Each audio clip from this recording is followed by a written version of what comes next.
पूछता है भारत, अगर चिल्ला के बोला जाए तो क्या पूरा भारत सवाल पूछने लगेगा? ये भी एक सवाल है और ये सवाल भारत लगातार ट्विटर पर पूछ रहा है।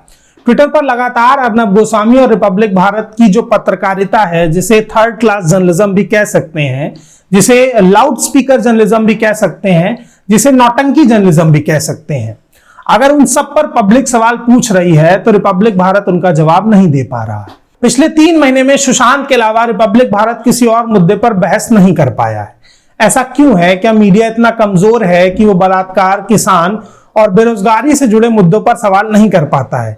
ये बात पूरी सच नहीं है। सच्चाई ये है कि मीडिया करना ही नहीं चाहता है, क्योंकि उसको पता है कि इस देश का दर्शक अभी सिर्फ दीपिका, रिया और सुशांत देखना चाहता है। मैंने रिपब्लिक टीवी के पत्रकार का एक वीडियो देखा, मुझे बड़ी चिंता हुई। वो पत्रकार इस तरह से हाँफ रहे थे, ऐसा लग रहा था कि अभी बेहोश हो जाएंगे। मुझे लगा कि ये बात आपसे करनी चाहिए।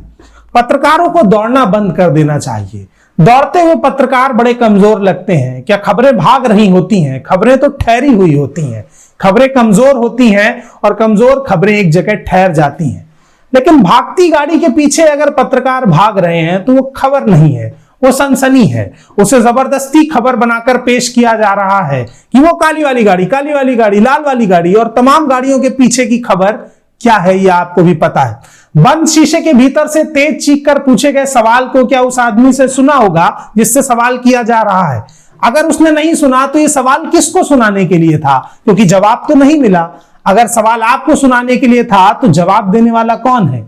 और अगर जवाब देने वाला कोई नहीं है तो बिना जवाब के मीडिया चल कैसे रहा है? क्या ये सवाल आपके जहन में कभी नहीं आता है? रिपब्लिक टीवी के उस पत्रकार का ये वीडियो देखिए और फिर समझिए कि पत्रकारिता कितना हाफ गई है।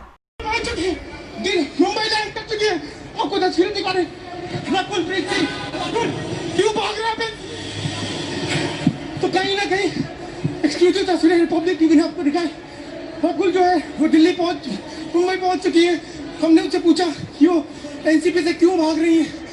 कई सारे सवाल थे जो रकुल से पूछे, लेकिन उन्हें कुछ जवाब नहीं दिया। आपने इस हाफती हुई पत्रकारिता को देखा, भागती हुई पत्रकारिता को देखा। आप जरा इस सनसनी पत्रकारिता का एक वीडियो भी देख लीजिए जो आपको एहसास कराएगा कि रिपब्लिक टीवी जैसे चैनल जब सनसनी जर्नलिज्म के साथ चलते हैं तो क्या क्या उन्हें करना पड़ता है। नहीं मिली थी कि दीपिका पादुकोण की तरह से दीपिका आगे वाली ब्लैक वाली गाड़ी हम उसी के बिल्कुल बगल में वो गाड़ी हम लगाएंगे। और ये देखिए रिपब्लिक भारत इस वक्त दीपिका की गाड़ी के बगल में गाड़ी है। क्या दीपिका दीपिका पादुकोण बताइए क्या ब्रेसलेट। इसके बाद एक और वीडियो देखिए। एक पत्रकार जो रिपब्लिक टीवी के सीनियर रिपोर्टर हैं, वो अचानक सुशांत के घर के बाहर पहुंच जाते हैं और हाथ पांव फेंकते हुए ये कहते हैं कि ये देश के नंबर 1 पत्रकार, देश की नंबर 1 रिपोर्टिंग, और हम सुशांत को इंसाफ दिलाकर रहेंगे। मुंबई के अंदर ऊपर ये सपनों की माया नगरी बंबई ने सुशांत सिंह राजपूत के सपनों को चकनाचूर करा। इस माया नगरी ने नहीं किया। आज सुशांत सिंह राजपूत के घर के बाहर से मैं कह रहा हूं कि सुशांत के कातिलों ने किया। और ये मैं सवाल जोर से वापस से चिल्लाकर पूछना चाहता हूं, माउंट ब्लैंक अपार्टमेंट के बाहर चिल्लाकर पूछना चाहता हूं कि क्या सुशांत को न्याय मिलेगा? क्या सुशांत को इंसाफ मिलेगा? कि ये ब्यूरोक्रेटिक हर्डल्स के बीच में इंसाफ जाते रहेगा? मेरे साथ देश की नंबर 1 रिपोर्टिंग, मेरे साथ सबसे बड़ी रिपोर्टिंग टीम है। मेरे साथ सैयद सोहेल जुड़ रहे हैं, वो भी सुशांत के घर से ही जुड़ रहा है। मेरे साथ रीमा भी जुड़ रही है। रिपब्लिक मीडिया नेटवर्क का फोकस कातिलों पर है। लेकिन अगले ही फ्रेम में जब मैं रिपब्लिक टीवी के 2 पत्रकारों को सड़क पर इस तरह से लड़ते हुए देखता हूं जैसे जानवर लड़ते हैं, तो मुझे महसूस होता है कि यही तो नंबर 1 रिपोर्टिंग है।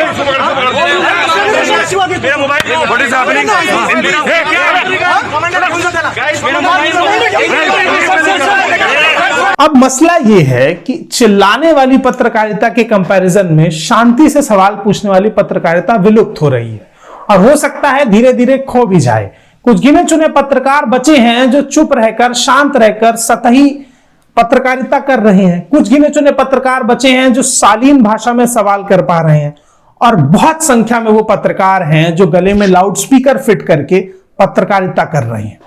रिपब्लिक टीवी ने किसानों के पूरे मुद्दे पर एक बार भी बहस नहीं की। रिपब्लिक टीवी ने इस बलात्कार के केस पर भी एक बार भी बहस नहीं की। लेकिन सुशांत, कंगना, अनुराग और पूरा बॉलीवुड, इवन सलमान खान को भी इसमें खींच लिया गया। कई बार तो ऐसा लगता है कि रिपब्लिक भारत एक चैनल नहीं, बिग बॉस है। जब तक बिग बॉस का सेट बंद है तब तक रिपब्लिक भारत उस काम को बखूबी निभा रहा है। बस सलमान खान की जगह अर्नब अपना ब्लेजर उतार के फेंकते नहीं है, किसी दिन वो भी कर देंगे। तो इस पत्रकारिता का अगर हम तुलनात्मक अध्ययन करें तो हमें यह समझना पड़ेगा कि जो पत्रकारिता हमने पढ़ी थी, जो क्लासरूम में हमने जर्नलिज्म सीखा था, क्या वो हमें ऐसे चीखना सिखाता था? वो तमाम पत्रकार जो आज रिपब्लिक में काम कर रहे हैं, कुछ मेरे दोस्त भी हैं, उनसे कई बार मेरा मन होता है कि ये सवाल करूं कि जब आप चीखते हैं तो आपके गले की मुझे फिक्र होती है। मुझे लगता है कहीं आपका गला चोक ना हो जाए, कहीं आप बेहोश होकर गिर ना जाएं। क्योंकि क्या जनता बहरी हो गई है? क्या हम और आप बहरे हैं, हमें धीमे सुनाई नहीं देता? अगर हम और आप बहरे नहीं हैं, सवाल सही है और वो सच बोल रहे हैं, तो इतना चीखने की जरूरत क्यों पड़ रही है? रिपब्लिक भारत के उसी चैनल पर तमाम लोग गालियां देते हुए पाए जाते हैं। खुद उनके रिपोर्टर भी गाली देते हैं, जिस पर एक बार भी सफाई नहीं आती है, स्पष्टीकरण नहीं आता है।